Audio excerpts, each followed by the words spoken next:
का ये बयान हमारे समाज को टारगेट करके कि अंग्रेजों की नाजायज औलाद हैं। तो देखिए, हमारे समाज ने बप्पा रावल के जमाने से आज तक कोई भी सदी उठा के देख लीजिए, इतिहास है कि हमारा खून कहीं ना कहीं बहा जरूर है।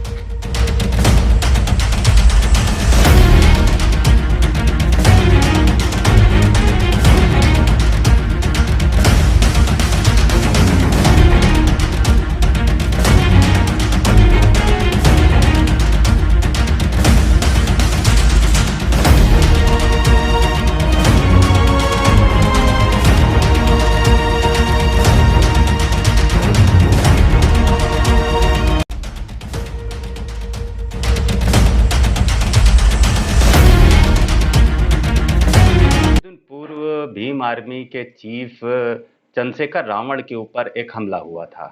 उसके बाद इस हमले ने विवाद का रूप लिया था, लेकिन एक नया विवाद इसमें जुड़ गया जब आजाद समाज पार्टी के उत्तराखंड प्रमुख महक सिंह ने एक विवादित पोस्ट डाली। इस विवादित पोस्ट में उन्होंने छत्री समाज को टारगेट करते हुए कुछ शब्द लिखे, जिस पर तरह तरह की प्रतिक्रियाएं आ रही हैं।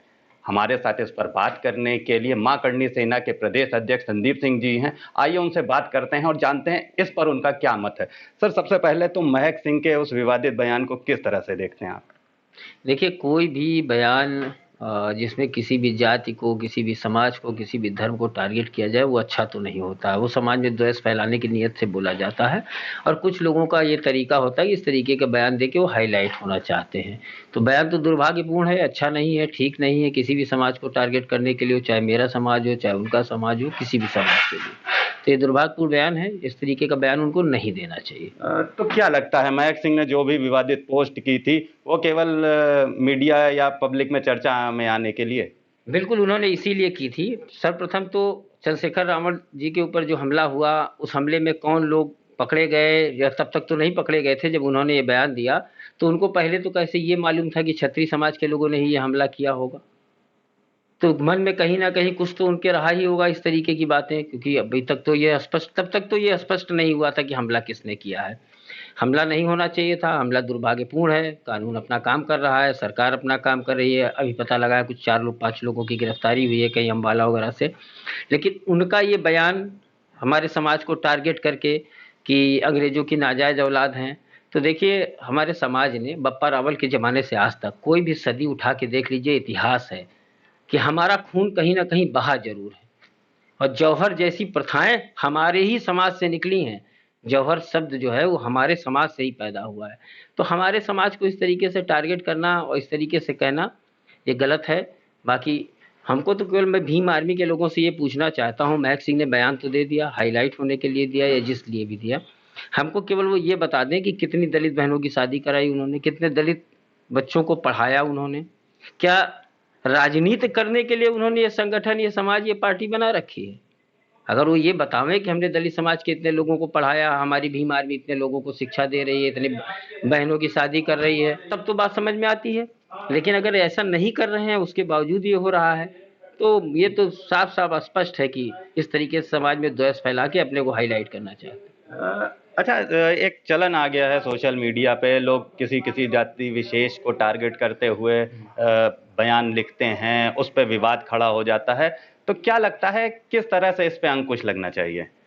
नहीं, नहीं, बिल्कुल अंकुश लगना चाहिए। इस तरीके से किसी के लिए कुछ लिखना नहीं चाहिए। और हमारा तो ये मानना है कि कभी इस तरीके के कोई कार्य नहीं करने चाहिए, क्योंकि आप अपने समाज के उत्थान के लिए कोई भी कार्य करें, लेकिन किसी दूसरे समाज को आप टारगेट करते हुए कार्य करें, ये उचित नहीं होता है।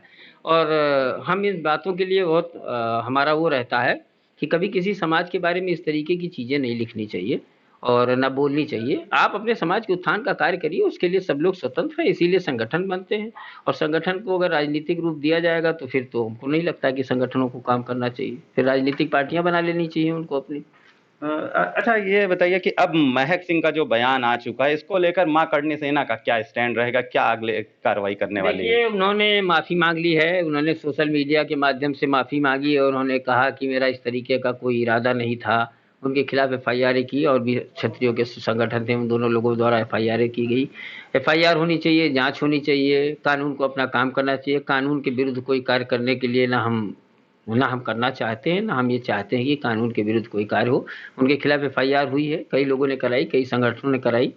अब एफआईआर पे जांच होगी, जांच पे पता लगेगा तो जो भी कानून में उसके लिए जो भी सजा का प्रावधान है वो सजा उनको मिलनी चाहिए। अब बात करते हैं एमपी के एक बड़े मामले की। आपकी जानकारी में आया होगा कि एमपी में एक आदिवासी व्यक्ति को बुरी तरह से बेइज्जत किया गया, फिर उसके बाद एमपी सरकार ने उस पर कार्रवाई की। कैसे देखते हैं इस घटना को? देखिए, दुर्भाग्यपूर्ण घटना है आज के समय में, जबकि प्रगतिवादी सोच, प्रगतिशीलता आ रही है, देश विकास की ओर बढ़ रहा है, उस समय भी इस तरीके की घटनाएं, ये बहुत दुर्भाग्यपूर्ण है। वहाँ पर सीधी जिले का मामला है ये, और जिस तरीके से किया गया उसकी जितने कड़े शब्दों में निंदा की जाए वो कम है। लेकिन जैसे ही जानकारी हुई एमपी सरकार को, एमपी सरकार ने एनएसए के तहत कार्रवाई की है। जिसने ये घटना की थी उसके खिलाफ, उनके मकान पे बुलडोजर भी शायद चला है, ये किया गया है। तो क्या कहते हैं, ये तो दुर्भाग्यपूर्ण घटना थी। आदिवासी हो, दलित हो, बैकवर्ड हो, सवर्ण हो, कोई भी हो, किसी के संग इस तरीके की घटना की छूट किसी के लिए नहीं होनी चाहिए, और संविधान में इस तरीके की छूट देने का कोई प्रावधान भी नहीं है। सरकार कार्रवाई कर रही है, उनको जेल भेज दिया गया है, और इसके लिए शिवराज सिंह सरकार को धन्यवाद भी देना चाहिए कि बहुत तेज उन्होंने कार्रवाई की। और ये दुर्भाग्यपूर्ण घटना मान लीजिए 2 आदमियों के बीच में घटी थी, तो इसमें किसी और का तो कोई योगदान नहीं था, लेकिन जिसने भी की उसको सजा मिलनी चाहिए, और सजा के तहत कार्रवाई हो भी रही है। और इस घटनाएं नहीं होनी चाहिए, इन घटनाओं की पुनरावृत्ति पर रोक लगनी चाहिए। इसी घटना के अगर देखा जाए तो 2 पहलू सामने आते हैं कि एक तो इस घटना के बाद एमपी के मुख्यमंत्री ने उस व्यक्ति को स्वयं अपने कार्यालय बुलाया और उनके मतलब उनकी सारी तरीके से उनको संतुष्ट करने की कोशिश की, उनके पैर भी धुले। फिर एक दूसरा पहलू ये देखने में आ रहा है कि जिस व्यक्ति ने उस आदिवासी व्यक्ति के साथ इतनी बड़ी घटना की थी, उसका घर बुलडोजर से गिरा दिया गया। आज एक फोटो बाहर आया है कि उसके परिवार के लोग खुले में खाना बना रहे हैं। तो इन दोनों चीज़ों को कैसे देखते हैं? क्या ये लगता है कि एमपी के मुख्यमंत्री द्वारा उस व्यक्ति के पैर धुलने से न्याय हो जाता है? और दूसरा एक पहलू ये आपसे हम जानना चाहेंगे कि क्या किसी एक व्यक्ति के किए गए कृत्य की सजा उसके पूरे परिवार को मिलती है, तो ये कैसे लगता है? देखिए, ऐसा है, आपको बताना चाह रहा हूँ कि मान लीजिए किसी व्यक्ति ने घटना कर दी, तो सरकार जो उचित कार्रवाई कर सकती थी, सरकार ने उनका पैर धुल के उनको अपने मुख्यमंत्री आवास पर बुलाकर पैर धुलकर ये संदेश देने की शिवराज सिंह ने कोशिश की कि मेरे लिए सब लोग बराबर हैं, हमारे लिए आदिवासी होना, ब्राह्मण होना, क्षत्रिय होना, कोई मतलब सब लोग बराबर हैं, सब देश की जनता है, बराबर है। तो वो तो उन्होंने जो किया वो काम उन्होंने ठीक किया, अच्छा कार्य था, वो करना भी चाहिए था, ताकि आदमी का सम्मान, मान लीजिए कोई सम्मान चला गया है तो उसको उसको भरा जा सकता है, उस तरीके से नहीं दिलाया जा सकता, तो उसको भरने का उन्होंने प्रयास किया है। और दूसरी बात है, मकान उनका गिरा दिया गया, उनके ऊपर एनएसए लगा, और उनके घर के लोग खुले में खाना बना रहे हैं।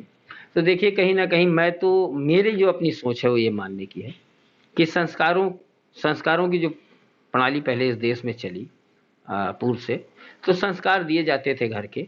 अब वो सरकार ने किस आधार पर वो कार्रवाई की है तो पता नहीं, लेकिन आप ये बताइए कि अगर ये कार्रवाई नहीं होती तो आदिवासी समाज के लोग क्या सोचते, है ना? इस कार्रवाई को ना होने पर वो लोग क्या सोचते? उनके घर वालों ने, भाई ठीक है, उनके लड़के के किए कृत्य की सजा उनको भी मिल रही है, तो अब उसके लिए तो ये है कि अब सरकार ने कानून को ध्यान में रखते हुए ये कार्रवाई की होगी। अब आगे देखिए आगे क्या निर्णय होता है, क्या सजा होती है, क्या होता है क्या नहीं। उत्तर प्रदेश की बात करें तो अभी कुछ ही समय में लोकसभा चुनाव होने हैं, तो क्या स्टैंड रहेगा? मां करणी सेना किस तरफ देख रही है लोकसभा चुनावों को लेकर? देखिए, अभी तो चुनाव आने में टाइम है, 6-7-8 महीने का टाइम है, और अपना देखिए बहुत सीधा सा स्टैंड है कि हम लोग, हमारे समाज को जहाँ पर वरीयता दी जाएगी और हमारे समाज के लोगों को अगर पूछा जाएगा, और समाज के साथ साथ हम लोग, चूँकि धर्म भी हमारा जो है सोचा जाएगा, तो अभी उसमें टाइम है थोड़ा सा, अभी उसके बारे में हम लोग विचार कर रहे हैं, और सनातन धर्म के हम लोग प्रेमी हैं, तो हम लोग ये देख रहे हैं कि अभी आगे क्या है, सरकारें किस हिसाब से काम कर रही हैं, कौन से काम सही हुए, कौन से काम गलत हुए। किसी एक नज़रिए पे कि ये देख लेना कि ये काम सरकार ये कर रही है, ये काम नहीं करना चाहिए, सरकार को ये करना चाहिए, तो सरकार जो अच्छा कर रही है उसको भी देखना चाहिए, जो खराब कर रही है उस पे भी आवाज़ उठानी चाहिए। तो अभी टाइम है थोड़ा सा, अभी जब समय आएगा तो उसके बारे में आपको बताया जाएगा कि हम लोग क्या करने जा रहे हैं। धन्यवाद। ये थे हमारे साथ मां करणी सेना के उत्तर प्रदेश अध्यक्ष संदीप सिंह जी, जिन्होंने हमसे कई मुद्दों पर बात करी, अपने विचार रखे और अपने संगठन से संबंधित चीज़ें भी इन्होंने हमको बताई। इनका साफ कहना है कि सोशल मीडिया पर किसी भी समाज को टारगेट करते हुए जो टिप्पणियां लिखी जाती हैं उनको आहत किया जाता है, ऐसा नहीं होना चाहिए और इस पर अंकुश लगाने का प्रयास जरूर करना चाहिए सरकार को, ताकि भविष्य में इस तरह की घटनाएं ना हो। वीडियो जर्नलिस्ट अखिलेश सिंह के साथ संतोष कुमार, भूमि टीवी, लखनऊ।